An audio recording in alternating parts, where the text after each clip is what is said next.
Muy bien. Entonces, fisiopatología de la diabetes tipo 2. Y solamente me quiero concentrar en la diabetes tipo 2 porque la fisiopatología de la diabetes tipo 1 es ampliamente entendida en el sentido de que cuando el páncreas no tiene la capacidad de producir la insulina, entonces ahí es cuando viene el problema. En cambio, con la diabetes tipo 2 el inconveniente es mucho más complejo. Sin embargo, la idea es hacerlo lo más sencillo posible para que se entienda de una mejor manera. Entonces, fisiopatología no es sino el proceso por el cual una enfermedad se lleva a cabo y a su vez cómo la enfermedad entonces ya se presenta y comienza a dar problemas en una persona. Entonces, para que la fisiopatología se lleve a cabo debe existir un grupo de factores, de cosas que se junten, y entonces cuando este tipo de cosas se juntan, entonces llevan a cabo el proceso para que la enfermedad entonces se presente, ¿ok? Entonces a eso se le conocen como factores de riesgo, ¿ok? Factores de riesgo para presentar diabetes tipo 2, casi una de las más importantes después la dieta hipercalórica. ¿Y a qué me refiero con una dieta hipercalórica? Una persona que tiene la costumbre, por cultura, por tradición, sí, llámele como se guste, de ingerir una cantidad superior de calorías por día, considerando la cantidad de calorías que su cuerpo en realidad necesita. En términos generales, se estima que una persona requiere por día para vivir normalmente 2000 calorías al día. Entonces, una dieta hipercalórica sería, por ejemplo, 3000 calorías, 3500 calorías, y que aparte esa persona no haga ejercicio. Entonces, si una persona está ingiriendo muchas calorías y no está haciendo ejercicio, entonces a eso se le conoce como una dieta hipercalórica que al mismo tiempo es descompensada, ¿ok?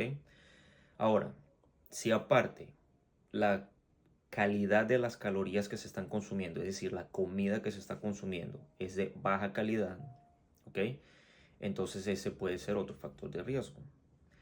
Por ejemplo, existe una diferencia muy grande entre los carbohidratos complejos y los carbohidratos simples. ¿Por qué? Los carbohidratos simples son en su mayoría carbohidratos refinados, es decir, llevan a cabo un proceso químico.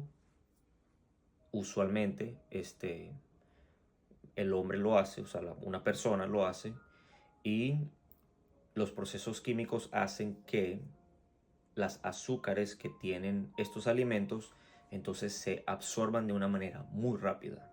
Y eso es muy importante, porque cuando un azúcar se absorbe de una manera muy rápida, entonces hace picos innecesarios, no, sí, picos innecesarios muy elevados de azúcar en sangre, y esos son dañinos para nuestro organismo. Picos innecesarios de azúcar en nuestro cuerpo promueven que el páncreas segregue de manera quizás descontrolada insulina, ¿ok? Entonces, ¿qué pasa cuando el páncreas segrega de manera desordenada o descontrolada insulina? Llega un punto en el que el músculo prácticamente dice, bueno, esta insulina, ¿qué es lo que está pasando? Es demasiada, no la puedo controlar. Entonces se resiste a la insulina, ¿ok? Esa es una teoría que se está aceptando, que explica el por qué, pues la resistencia a la insulina, ¿sí? Entonces, ¿qué pasa cuando el músculo se comienza a resistir a la insulina? Bueno, el azúcar que tiene que entrar dentro del músculo para utilizarse como energía para que una persona pueda pues, moverse, para que la neurona pueda llevar a cabo sus funciones y una persona pueda pues, pensar, etcétera. Entonces, esa glucosa o ese azúcar ya no está entrando en la célula, entonces se queda libre en la sangre, pues ahí bailando, navegando como si nada, y entonces se comienza a dar el fenómeno de la hiperglucemia. Entonces, ¿qué pasa? Todo es como una cadenita, como un ciclo o un círculo vicioso, ¿ok? El riñón detecta que la cantidad de azúcar en sangre es muy elevado, ¿ok? Entonces, cuando esta cantidad de azúcar supera ciertos niveles, entonces el riñón dice, aquí hay un problema, y se da uno de los fenómenos de lo que estábamos hablando en el video anterior, uno de los signos cardinales, que es la poliuria, ¿no? El riñón procura deshacerse del exceso de azúcar en sangre porque es dañino para el riñón, es dañino para el cerebro, es dañino para el corazón, ¿ok? Entonces se comienza a dar el primer signo cardinal. La persona comienza a orinar mucho, entonces sucesivamente, como está perdiendo líquido por la orina, entonces le da mucha sed, ¿ok? Comienza a tomar agua, pero también tiene que ver con el fenómeno de que el azúcar, que está más concentrada en la sangre y no está ingresando dentro de la célula, entonces hace que, por decirlo así, la sangre sea más viscosa, ¿ok? Esto es también otra teoría, ¿sí? Pero también explica de por qué la persona toma agua y no sacia su sed, ¿ok? Entonces comienza a tomar mucha agua. Fenómeno principal: el riñón detecta la cantidad elevada de azúcar y hace que la persona orine mucho, ¿ok? La persona comienza a perder mucho líquido, entonces comienzan a tomar agua, ¿sí? El otro fenómeno es, el azúcar no entra en la célula, entonces el cerebro detecta que hay una falta de energía porque el azúcar no está entrando en la célula. Le da la orden al hígado de que produzca glucógeno.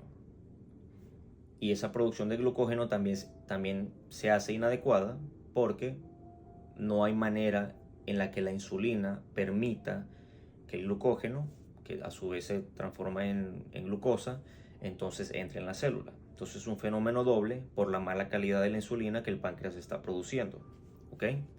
Y todo esto por una ingesta hipercalórica de mala calidad, de muy mala calidad, ¿ok? Carbohidratos simples, recordemos, ¿ok?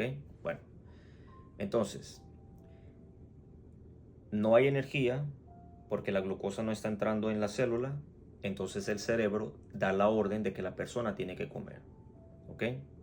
Entonces le da hambre a la persona, pero esa energía pues no se está llevando a cabo porque no está entrando la glucosa en la célula. El riñón sigue detectando que hay niveles inadecuados de azúcar en la sangre, entonces se sigue dando la orina, la persona sigue tomando agua, la persona sigue comiendo de más, la glucosa no se está utilizando, entonces se comienza a utilizar otros tipos de fuentes de energía, ¿no? Grasa, músculo, la persona comienza a perder el peso, ¿ok? Entonces esa es la explicación sencilla de por qué los 4 signos cardinales de la diabetes. Ahora, dejando eso de lado y continuando con el proceso fisiopatológico. Entonces, factores de riesgo: dieta hipercalórica, que es prácticamente la principal. La dieta hipercalórica pues en algún punto va a llevar a que la persona tenga sobrepeso u obesidad, y en este caso la obesidad central, es decir, la persona tiene inadecuadamente pues grasa acumulada en su abdomen, ¿ok? Entonces a veces se le conoce como una obesidad como en forma de pera, ¿ok? Es como que delgadito, delgadito, y de repente se le hace pues este tipo de forma de pera, ¿no? Y eso se le conoce como obesidad central. La obesidad central es un factor de riesgo importante para la diabetes tipo 2 y enfermedades cardiovasculares en general. Presión alta, inclusive puede ser un factor de riesgo predecible de que una persona, si no la controla de manera adecuada, entonces puede llegar a tener consecuencias mortales como un infarto cerebral o un infarto al corazón, ¿ok? Entonces es muy importante controlar este tipo de inconveniente, ¿no? La obesidad central. Bien, la edad también tiene mucho que ver, pero en virtud de que esta dieta hipercalórica cada vez es más común, hay cada vez más acceso de mal llamados alimentos que en realidad no nutren, sino que solamente sacian nuestra hambre de manera momentánea. Entonces esto de la edad se está comenzando a convertir en un factor de riesgo mucho más temprano, ¿no? 40, 50 años, inclusive de los 35, una persona puede ya comenzar a tener inconvenientes con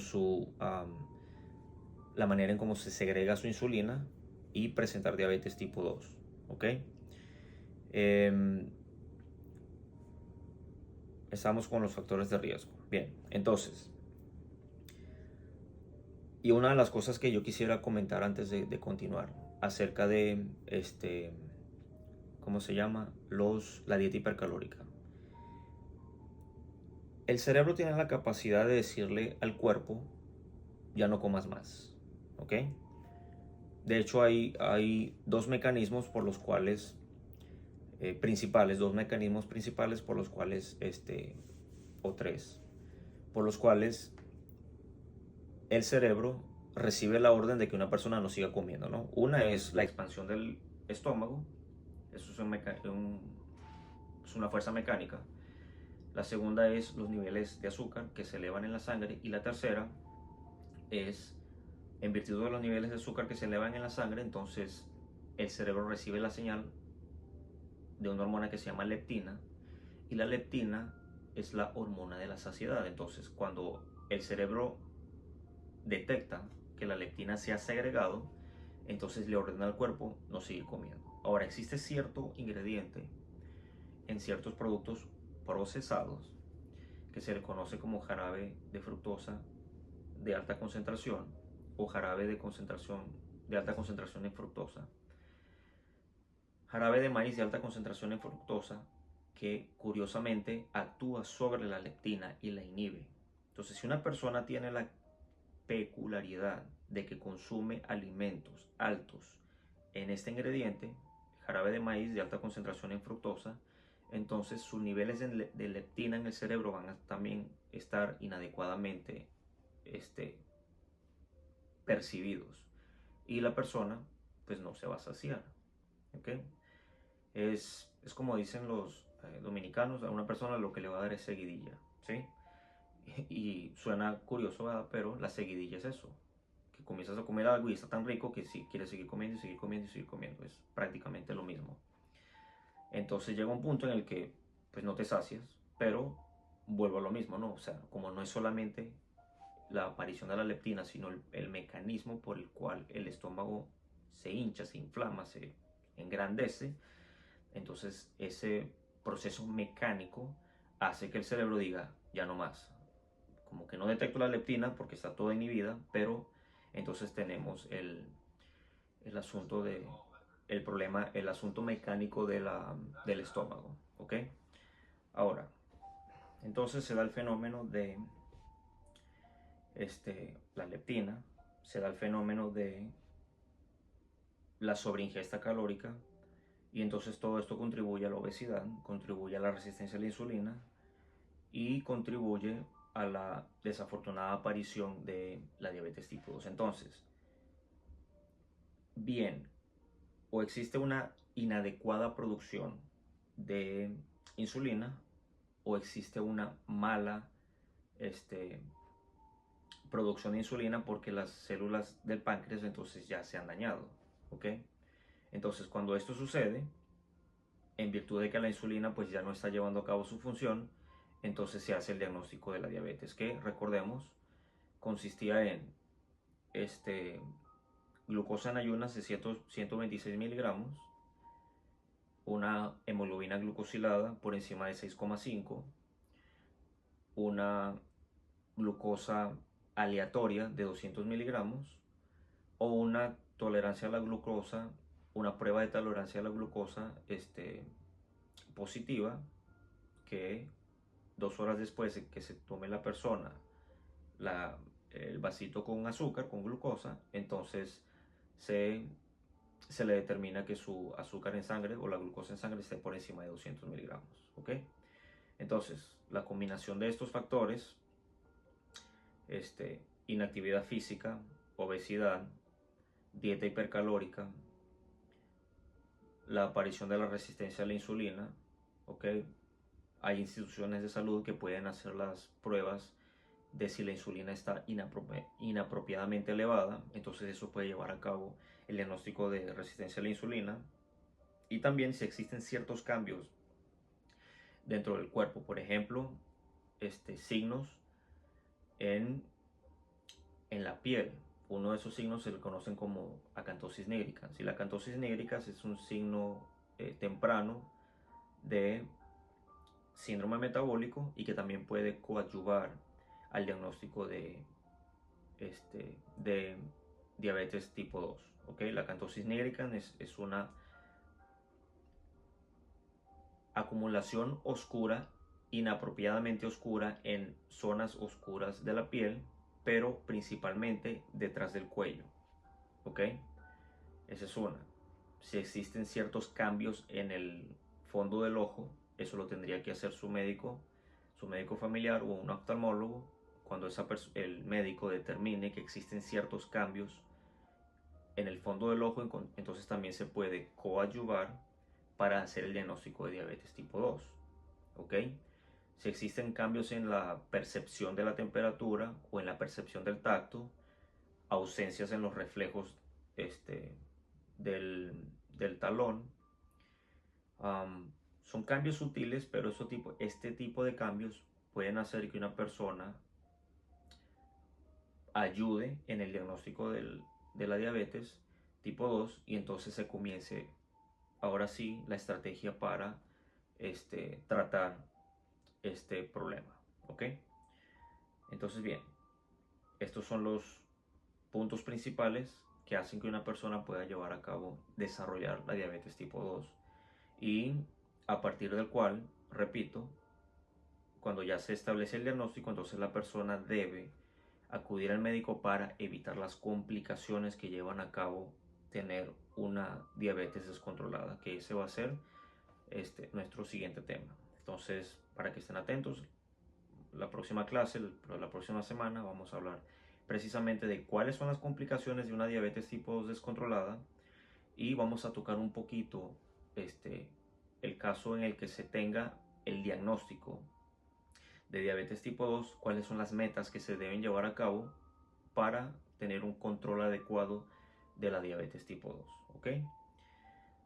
Ahora, antes de despedirme, yo quisiera reiterar por qué es tan importante el asunto de los carbohidratos complejos. Entonces, los carbohidratos simples tienen la peculiaridad de elevar la sangre inadecuadamente, el azúcar inadecuadamente en la sangre, pero los carbohidratos complejos no, porque los carbohidratos complejos tienen esa característica de que hacen que el azúcar se vaya absorbiendo de manera continua, vaya subiendo poco a poco, y entonces eso hace que el páncreas segregue insulina de una manera mucho más controlada y pues despacio, ¿no? Y eso permite que entonces el azúcar que se necesita para energía del cuerpo, entonces se utilice de una mejor manera. ¿Ok? Ese es el motivo principal. ¿Vale? Bien. Entonces, bajo esta premisa, ¿cuáles son los carbohidratos complejos? Tubérculos y legumbres principalmente. ¿Ok? Yuca, maíz, yuca, maíz, harina de trigo, el trigo, la avena. Ah, muchas leguminosas tienen dentro de sus propiedades nutricionales carbohidratos complejos como las lentejas, que se considera un superalimento, por cierto, también por su alta cantidad de fibra, los garbanzos, los frijoles, todos estos tipos de alimentos, el casabe, las papas, el camote, ¿sí? El sweet potato, como le dicen en Estados Unidos. Entonces son alimentos considerados como carbohidratos complejos y que promueven una absorción adecuada y mucho más lenta de glucosa en la sangre, ¿ok? Entonces es importante porque este tipo de aspectos nutricionales hacen que una persona pueda tener una mejor pues dieta dentro de su dentro de su estilo de vida, que eso es lo que significa dieta, por cierto, Y entonces estos cambios en el estilo de vida también hacen que una persona pueda tener una vida mucho más saludable y placentera. ¿Ok? Entonces, una vez más, quedo a sus órdenes. Si tienen alguna duda, no duden en dejarme sus comentarios.